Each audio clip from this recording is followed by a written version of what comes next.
Billionaire yells at black waiter. His one sentence freezes the entire restaurant. The 37th floor conference room of Kelridge Capital buzzed with voices and flickering LED panels. Outside, Manhattan pulsed. Inside, it was a different world, sterile, towering, indifferent. Then it happened. A janitor stepped into the boardroom. Silence hit the room like a slap. "No staff during executive briefings," barked Melanie Carr, Chief Operating Officer. Her voice dripped with precision and contempt. The man froze, mid-step, holding a clipboard that didn't belong to cleaning work. "You're interrupting a billion-dollar meeting," she snapped, her steel heels clicking closer. "Whatever the issue is, tell maintenance, not management." The janitor stood still. His navy uniform still smelled faintly of bleach. But his eyes, they didn't lower. "I have information about the projections you're presenting," he said. A few chuckles broke out. "You mop floors," a junior analyst whispered, loud enough to humiliate. "And now you analyze quarterly trends?" Laughter swept the room like wildfire. But he didn't flinch, didn't laugh, didn't even blink. The CEO, Mr. Elric Davis, hadn't arrived yet. The room belonged to Melanie. The janitor, his name tag said Ross, clutched the clipboard tighter. A single paper stuck out. It wasn't a cleaning checklist. It was a corrected spreadsheet. Melanie snatched it from his hand without looking. "Take your mop and go." The laughter lingered, bitter and sharp. But in the corner, an intern named Jalen stopped smiling. His eyes shifted from the janitor to the projection screen, squinting. He'd seen that formula before. And it was wrong. Very wrong. The clipboard in the janitor's hand might not be trash. It might be a torch. The janitor didn't move. His fingers still hovered near where the clipboard had been, like they remembered the weight of truth. Melanie tossed the paper onto the table like it was contaminated. "Why are we even entertaining this?" she said, eyes scanning the table. "We have a quarterly report to finish." The others nodded, but it wasn't unanimous. Some shifted in their seats, eyes darting. A few glanced at the paper, curiosity itching past ego. But no one reached for it. No one wanted to be the first to question her. Jalen, the intern, leaned forward a little. The numbers on the screen didn't match what he'd double-checked last night. He wasn't allowed access to final figures, just projections. But still, something about that formula. His gaze fell on the janitor again. The man didn't look smug. He looked calm. Still, like he'd been here before. Like this humiliation wasn't new. "Mr. Ross," Melanie snapped, reading his name without care. "Is there a reason you think your opinion is worth the time of this boardroom?" He didn't answer right away. Instead, he looked at her the way a teacher might look at a student who just missed something obvious. "I noticed the variance in line 47 of your quarterly model," he said evenly. "There's a duplication in the Q2 revenue entries that rolls over and distorts your Q4 projection."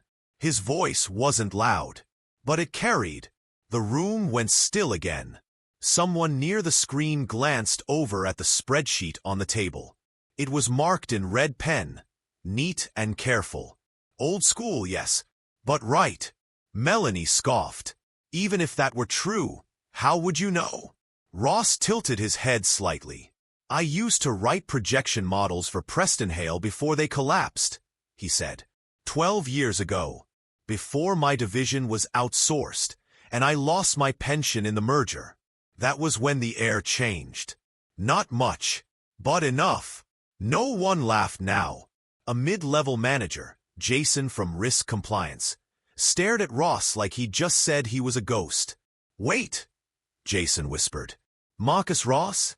Melanie's face twitched. Ross didn't respond. He didn't need to. Jalen blinked slowly. He knew that name. He'd read about the Preston crash in college. Some guy had flagged it internally, but got let go before anyone listened. The name on the article was the same. Marcus Ross. And now he was holding a janitor's mop like it was a disguise. Marcus Ross didn't move from the center of the room. He didn't need to. His presence was shifting the temperature all on its own. Melanie's hand twitched near the paper, but she didn't look at it again. Jason leaned across the polished wood, lips parted. "You're the guy who flagged the Preston Hale falsifications. The only one who said the numbers were wrong." "I was the only one who put it in writing," Marcus said softly. Jalen's breath caught. Everyone knew what happened to Preston Hale, a $3.7 billion investment firm that collapsed in under 6 weeks. Over 400 employees laid off. For partners under federal investigation. But before the crash, there was a warning from someone inside. A compliance officer named Marcus Ross. That man now stood here wearing custodial blues and holding a clipboard. Melanie tried to laugh again, but it sounded wrong this time. "So what? You're saying I should let a janitor interrupt financial review because he thinks he found a typo?" "No," Marcus said quietly. "I'm saying you should let someone speak if they can prevent a fraud from repeating." That landed like a rock thrown through glass. The room was still. Not a word. Not a breath. Jalen looked at the screen again. His fingers danced silently across the calculator app on his phone. Line 47. The Q2 rollover. Duplicate entry. Yes, he turned pale. "It's off," he whispered. "He's right. If the Q2 revenue was duplicated, it falsely inflates forecasted growth by 11.4%. Marcus didn't flinch. He already knew. Melanie's jaw tensed. "That's not possible. These numbers were reviewed by you?" Marcus asked, tilting his head. "Or by someone afraid to question you?" A beat passed. Then another. The boardroom, once thick with snickering confidence, now felt sharp with electricity. Chairs shifted. Papers rustled. Jason moved closer to the clipboard, finally picking it up. His eyes scanned the corrections. Clean math. No flashy Excel functions. Just handwritten logic. Simple, correct, irrefutable. "Melanie," he said slowly. "This matches what legal flagged last month but couldn't trace." She stiffened. "I'm the one who built this model. And that might be the problem," Marcus said, cutting her off gently. "You built something no one else was allowed to question." Melanie's face turned bright red, but she stayed frozen. That's when the door opened. Mr. Elric Davis stepped in. The CEO. Silence hit again, heavier this time. Davis walked to the head of the table, his sharp gray suit pressed to perfection. His face didn't move as he looked around. Then his eyes landed on Marcus. "Mr. Ross," he said simply. The room held its breath. He knew him. "Sir," Marcus replied, nodding once. Davis looked around at the frozen faces at the screen, then at the clipboard in Jason's hand. "What happened here?" Davis asked. Melanie opened her mouth, then closed it again. Jalen cleared his throat. "Sir, this man just corrected a projection error that could have exposed us to federal penalties." Davis turned to Marcus, hands folded. "And you discovered this how?" Marcus tapped the mop handle against the floor once. "By listening, while cleaning the same rooms others think are beneath them." Davis didn't speak, but his gaze sharpened, and everything in the room began to change. Elric Davis, CEO of Kelridge Capital, said nothing for a long moment. He only stared at Marcus. Then, slowly, he walked to the end of the table, where Jason still held the clipboard like it was radioactive. "May I?" Davis asked quietly. Jason handed it over. His fingers shook. Davis studied the markings. Neat red pen notes, no flair. Numbers circled. Equations rewritten. Assumptions corrected with calm, brutal clarity. "This was all done by hand?" Davis asked. Marcus nodded. "Numbers don't lie, sir. But systems can. That landed like a freight train. Melanie's mouth twitched. This is absurd. We don't know this man. For all we know, he could've. What? Davis turned to her, snuck in during his janitor shift, and saved us from a multi-million-dollar fraud exposure? Melanie faltered. He has no clearance. He had eyes, Jalen said, softly but firm, and integrity, which apparently matters more than clearance. Now several heads turned. Even the junior analysts, who had smirked earlier, were silent. The room felt different now. Not just quiet, humbled. Marcus didn't gloat. His shoulders stayed straight, but not proud. Just steady, balanced. He didn't need to speak loudly. The weight of truth had its own volume. Davis flipped through more pages on the clipboard. Every detail matched what legal had feared. Falsified growth assumptions, duplicate entries, a trail that started with Melanie's original model. Line 47, Marcus said again. It starts there. Davis looked up, slower this time. Did you build this, Melanie? Her throat tightened. It was reviewed by finance. I asked if you built it. Yes, she said finally. A pause. Then Davis looked at Marcus again. And why didn't you say anything earlier? Marcus's voice was still soft. Because nobody saw me. He looked around now, sweeping the room. You walk past me every day. I push your trash cans. I vacuum under your chairs. You never once asked my name. His voice didn't rise, but it didn't need to. Some of you laughed when I tried to speak. Some of you smirked when I entered this room. But this uniform doesn't make my mind smaller. He looked at the mop still standing in the corner. The object no one touched.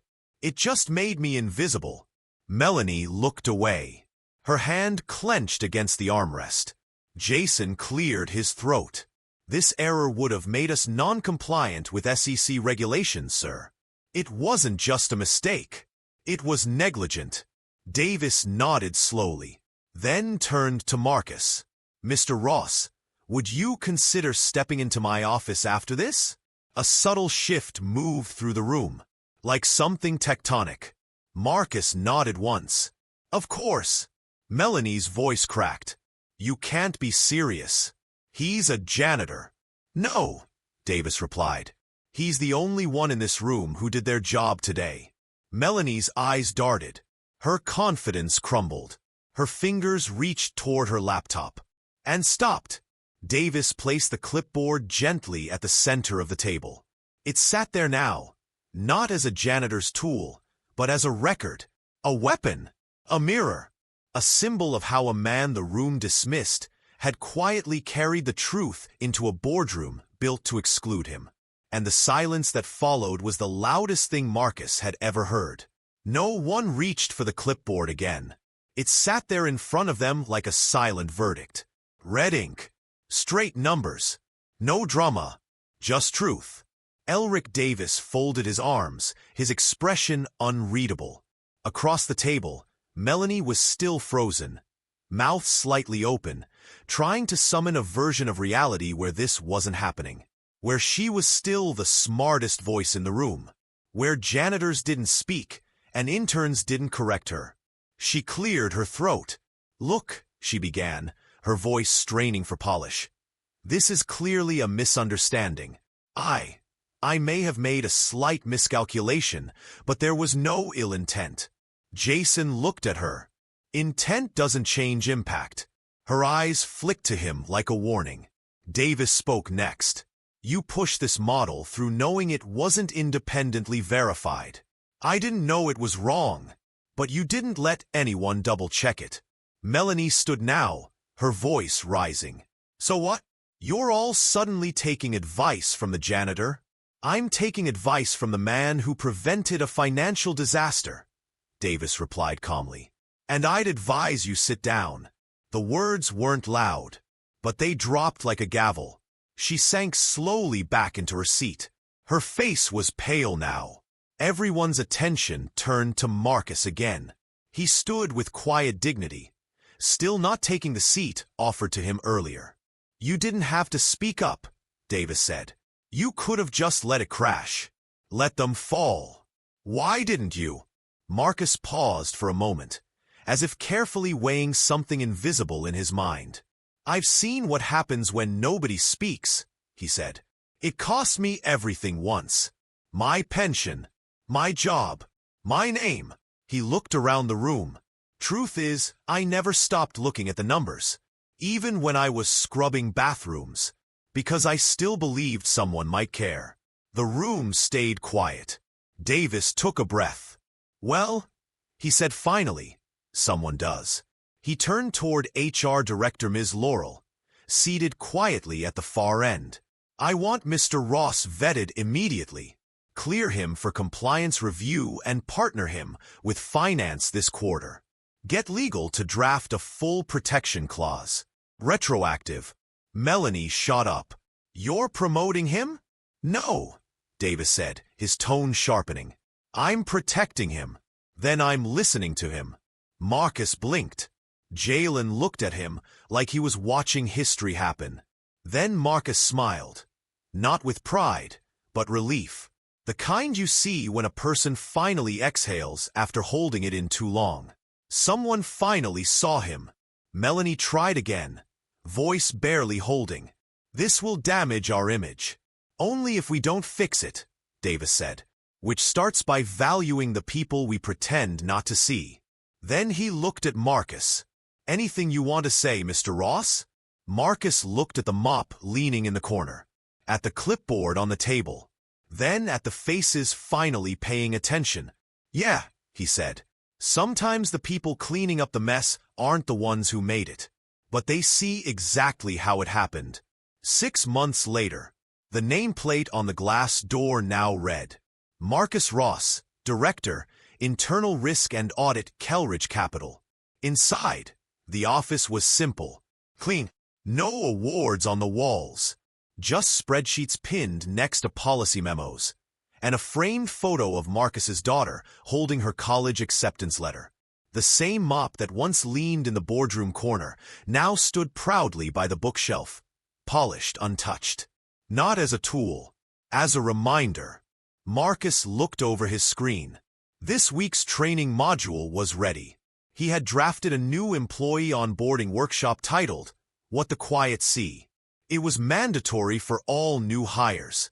The initiative was part of Kellridge's new transparency program, signed into policy 4 months ago, triggered by one janitor's red ink. After the incident, CEO Davis had launched a full internal audit, rewrote their data ethics policy, and implemented a system where any employee, at any level, could anonymously flag discrepancies directly to the Oversight Committee, with full legal protection. They named it the Ross Clause. It was already being adopted by 3 other firms across the city. Jalen, the intern, now worked full-time under Marcus. He knocked gently and entered, holding 2 cups of coffee. "2 sugars, no cream," he said, placing one on the desk. Marcus smiled. "I remember you once said numbers can't lie," Jalen added. "Now I hear the whole floor quoting it." "They can't," Marcus replied. "But people can twist them and forget who pays when they break." Outside, across the hallway, Melanie's old office sat empty. She'd resigned quietly a week after the investigation confirmed she had blocked multiple error reports over 2 quarters. Her exit was quiet, but the lesson she left behind was loud. Now, Marcus sat in the seat she once held, but he kept the door open. Always, a junior analyst stepped in shyly. "Sir, I noticed a variance in the vendor line of Q3. Wasn't sure if I should raise it, but..." Marcus smiled gently. "Bring it in. If you saw it, it matters." The kid relaxed. Outside the glass, employees passed by with coffee and clipped chatter. But inside Marcus's office, something rare had bloomed. A place where the quiet were heard, where titles meant less than truth, and where dignity finally had a desk. The 37th floor corner office was still technically Melanie Carr's, but it had been stripped. No framed awards, no scent of lavender polish, no click of heels pacing over polished tile. Just sunlight pooling across a desk. No one sat it anymore. On the chair sat a box. Inside, a few paperweights, a dry pen, and a worn company ID badge. The photo had faded. Her eyes didn't look confident in it anymore. Just tired. Or maybe the picture had always looked like that. Nobody noticed until it ended. Melanie sat in the HR lounge downstairs. She wasn't in heels now. She wore black flats, a quiet blouse, hair pulled tight, no rings. In her lap rested a manila folder. Resume, recommendation letters, a printout of job leads. Mid-level finance roles. None with chief in the title. Across the waiting room, a woman in housekeeping uniform walked past. Melanie didn't look up. Outside the building, construction buzzed. Inside, time slowed. Her fingers touched the faded badge once more before slipping it into the folder. She whispered something to herself. Not a curse. Not a wish. Just one line. I should have listened. The receptionist called her name. She stood, folder in hand. Nobody looked up. The building didn't remember her, but it remembered Marcus Ross. And that was the difference. Marcus Ross walked through the same hallway he once mopped. But now, he wasn't holding a broom. He was holding a folder filled with policies he helped write, audits he personally reviewed, and names of employees who had been heard. Because of him, he paused by the maintenance closet. The door stood open, just slightly. Inside, leaning in the corner, the mop still stood, clean, untouched, preserved. Not because it was his burden, because it was part of his story.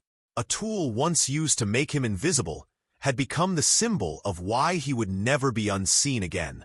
Outside, a new class of hires entered the lobby. Interns, analysts, assistants, all of them would soon learn a truth Marcus lived through every day. Greatness doesn't always wear a suit, and silence doesn't mean weakness. Sometimes, the quietest voice is the one carrying the most truth. And when systems learn to listen to those they once ignored, that's when real change begins. Marcus opened his office door, left it open, turned back, and smiled. Would you have listened to him, or laughed like the others? Stories like this remind us that titles don't define value. Integrity does. Follow for more true victories where dignity beats silence, and the quiet finally rise.